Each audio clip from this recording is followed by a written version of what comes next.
নমস্কার। আজকে আলোচনা করব ট্রানজিট নিয়ে। বিশেষ ট্রানজিট। এই ট্রানজিটটা আলোচনা করার একটাই উদ্দেশ্য, দেখুন সমাজ সংসারে বা সামাজিক সিচুয়েশনে বা আমাদের মনুষ্য জাতির মধ্যে সবার মধ্যে একটা কিন্তু এক প্রভাব পড়ছে। তাহলে কিসের ট্রানজিট আলোচনা করব? আজ আলোচনা করব মার্স অর্থাৎ মঙ্গল। মঙ্গল ট্রানজিট করেছে 12th আগস্ট। মঙ্গল ট্রানজিট করেছে 12th আগস্ট। কোথায়? আদ্রা নক্ষত্র। আদ্রা কার নক্ষত্র? রাহুর নক্ষত্র। মঙ্গল বসে আছে কোথায়? মিথুন রাশিতে।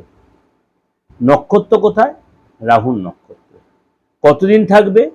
2nd সেপ্টেম্বর পর্যন্ত। সুতরাং ডিউরিং দিস পিরিয়ড অর্থাৎ 12th August two 2nd September, এই যে সময়টা আপনাদের 12 রাশির ক্ষেত্রে, সমাজ সংসারে, সামাজিক ক্ষেত্রে, আপনার ক্ষেত্রে বা 12 রাশির ক্ষেত্রে কি এফেক্ট হবে। প্রথমে বলি মঙ্গল আর রাহু কম্বিনেশন। আপনাদের আলোচনা করেছিলাম যে রাহু মঙ্গলের নক্ষত্রে প্রবেশ করেছে, যখন কুম্ভ রাশিতে রয়েছে, তেমনি মঙ্গল রাহুর নক্ষত্রে প্রবেশ করেছে। দেখবেন যারা মঙ্গলের জাতক বা কুম্ভ রাশির জাতক যারা, তাদের ক্ষেত্রে একটা এক্সট্রা প্রভাব বিস্তার হচ্ছে, দেখে নেবেন। আদার্স 12 রাশি আলোচনা করব। মঙ্গলের জাতক বলতে মেষ রাশি, মেনলি মেষ রাশি, আর মঙ্গলের জাতক একটা কারা? বৃশ্চিক রাশি। সুতরাং এই মঙ্গলের এই রাহু নক্ষত্রের ট্রানজিট 2nd সেপ্টেম্বর পর্যন্ত আপনাদের ক্ষেত্রে কিন্তু ভালো মন্দ মিশিয়েই হবে। বেশিটাই ভালো হবে। কোন কোন ক্ষেত্রে আপনাকে সতর্ক থাকতে হবে, মঙ্গলের এই ট্রানজিট কোন কোন ক্ষেত্রে সতর্ক থাকতে হবে, সেটা নিয়ে একটু আলোচনা করব। চলুন তাহলে আলোচনা করি। কেন আপনারা প্রত্যেকেই বলেন যে দাদা আপনি যে ট্রানজিটগুলোতে আমরা জ্যোতিষীয় মতামত বা জ্যোতিষীয় ব্যাপারটা অনেকটাই শিখতে বা জানতে পারি, তার জন্য আলোচনা করা। এই যে মঙ্গল রাহু নক্ষত্রে, আদ্রা নক্ষত্রে প্রবেশ করেছে 12th আগস্ট, সুতরাং আপনার ঊর্জা বলুন, ভূমি বলুন, সম্পত্তি বলুন, ব্লাড বলুন, রক্ত বলুন, সবার কারক গ্রহ কিন্তু মঙ্গল। আবার রাহু হচ্ছে হঠাৎ কোনো ঘটনা, হঠাৎ প্রাপ্তি, হঠাৎ কোনো দুর্ঘটনা, এগুলো কিন্তু রাহু দেখে। বা হঠাৎ কোনো প্রাপ্তি যোগ, সফলতা প্রাপ্তি, রাহু ডেভেলপ দেয়, রাহু এগুলো দেখে। সুতরাং সেই মঙ্গলের এইখানে কিছুটা আপনার অঙ্গারক যোগ তৈরি হচ্ছে। কোন কোন রাশির ক্ষেত্রে কি প্রভাব বিস্তার করছে। নেক্সট হচ্ছে কুম্ভ রাশি। কুম্ভ রাশির ক্ষেত্রে এই ট্রানজিট আপনার জন্য কিন্তু একটু মানসিক অস্থিরতা তৈরি করবে। বিনা কারণে লোকের কাছে আপনি অপমানিত হতে পারেন। অর্থ আস্তে আস্তে আটকে যাবে। এমনিতে কুম্ভ রাশির আপনার রাশিতে রাহু বসে আছে মঙ্গলের নক্ষত্রে, সেটা একটা ফ্যাক্টর।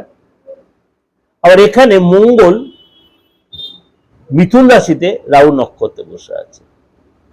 সুতরাং আপনাকে কথাবার্তায় অনেক বুঝে ভেবে চিনতে মেপে চুপে বলতে হবে। আপনি বলবেন এক, আপনার কথা মানে ধরবে আরেক। সম্পত্তি নিয়ে একটু চাপ হতে পারে। আপনার ভাই বোনেরা, বিশেষ করে আপনার কাজিন যারা, সিবলিং যারা, তারা আপনাকে ঠকাতে পারে, ডিপ্রাইভ করতে পারে, হেয় করতে পারে, অপমানিত করতে পারে সম্পত্তি নিয়ে। বিশেষ করে পৈতৃক সম্পত্তি না আপনাকে একটু চাপে ফেলতে পারে। সবসময় মেজাজটা চিচ্ছে মেজাজ, খিটখিটে মেজাজ, লোকের কাছে বিনা কারণে আপনি অপমানিত, বদনাম বিনা কারণে লোকে আপনাকে বদনাম করবে। আপনাকে পিএনপিসি কনস্পিরেসি, আপনাকে কেউ চাপে রাখবে, কাজের যায় আপনাকে কেউ চাপে রাখবে, আপনার কলিগরা, এগুলো কিন্তু আপনাকে সাফার করতে হবে। আপনাকে একটা কথাই বলো, মেডিটেশন করুন, খুব মেডিটেশন করবেন। তর্ক বিতর্কে জড়াবেন না, বিশেষ করে পুলিশ হিসাবে না, আইনি হিসাবে এড়িয়ে চলবেন। হয়তো দীর্ঘদিন আপনি লোকের কাছে অর্থ পান, এই সময় একটু ধীরে সুস্থে আপনি এগোবেন। আপনি হয়তো করতে পারেন, আপনার এটা চাওয়ার রাইট আছে, কিন্তু আপনি যেই চেটে যাবেন সেটা উল্টো আপনার উপর একটা চাপ সৃষ্টি করবে। আপনি যখন আইনি ঝগড়া জড়িয়ে আছেন, সেই জিনিসটা লিঙ্গার করবে বা লিঙ্গার হবে। এই যে ছোটখাটো জিনিসগুলো, সব ব্যাপারে আপনাকে একটু ধীরে ধীরে, চোখ বন্ধ কাউকে ভরসা করবেন না, মনের গোপন কথা কাউকে শেয়ার করবেন না। এই যে মনটা বড্ড মাঝে মাঝে ভারাক্রান্ত হবে, হওয়া কাজ বিগড়ে যেতে পারে, কেটে যেতে পারে, অর্থ আজ থেকে আটকে যেতে পারে, খরচ বেড়ে যাবে, লোকে আপনাকে ধার চাইতে পারে, সেই টাকা যদি ধার দেন আপনি কাউকে, সেই টাকা রিটার্ন পেতে কিন্তু অসুবিধা হবে। এই জিনিসগুলো আপনাকে কিন্তু মেনটেন করতে হবে। এবং রাস্তাঘাটে চলাফেরা তো সাবধান, চোটাঘাত ছোটখাটো, পড়ে গিয়ে রক্তপাত এগুলো হতে পারে। ভালো থাকবেন। উপরওয়ালাকে সবসময় বলি আপনারা সুস্থ থাকুন।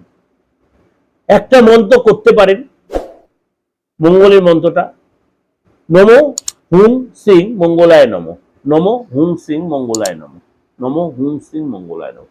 কিছু না অন্তত 17 বার করবেন প্রতিদিন স্নানের পরে করুন। অনেক মঙ্গল অনেক স্থিত হবে। ভালো থাকবেন। নমস্কার।